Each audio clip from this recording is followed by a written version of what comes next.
what's up mga brad, hindi pa namin ipagpatuloy itong sound test ni Mr. Sunny Antulihaw ng Liloan Norte ng Cebu. Ipapakita po namin sa inyo kung ano po ang speaker box na in-order niya dito sa amin. Yan po ang in-order niya dito sa amin, D12 Miniscope.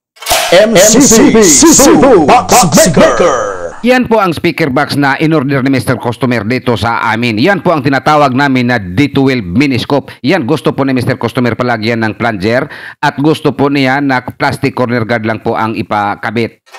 Basta speaker box ang iskutan, aba, dito ka na sa MCB Cebu Box Maker. Yan po ang time na pinipick up na po ni Mr. Customer. Bayalala mo papunta ng Liloan Norte ng Cebu. At yan po ang niload ni Mr. Customer sa kaniyang D12 Miniscope Kiki brand.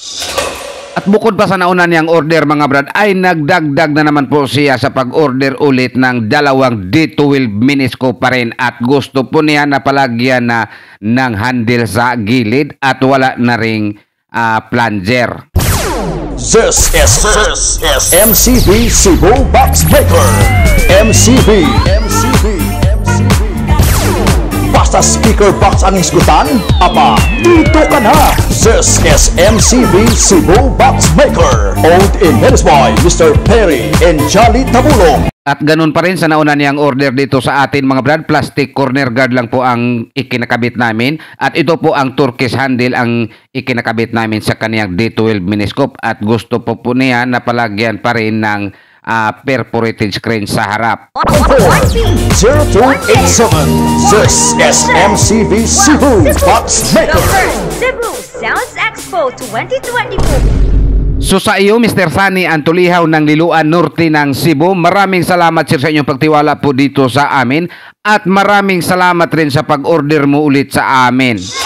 At sa mga hindi pa nakaalam kung saan po ang aming lokasyon, kami po ay nasa San Isidro, Talisay City ng Cebu. At yan po ang pangalawang order ni Mr. Customer. Yan po ang overall view. Yan po ang turquoise handle, plastic corner guard at isang speak on lang po ang gustong ipakabit ni Mr. Customer kasi nandun lang po siya sa nauna niyang order kumuha ng source papunta dyan.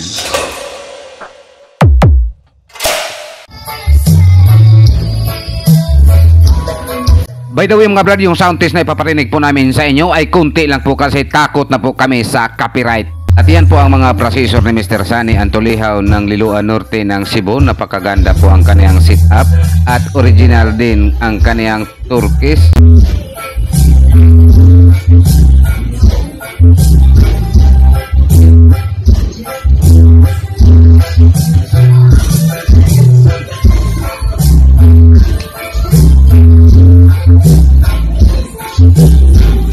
Ang sabi po ni Mr. Customer nung time na nag-sound test po siya mga brad ay pinahinaan lang po to niya kasi nasa loob ng bahay parang mag-vibrate daw.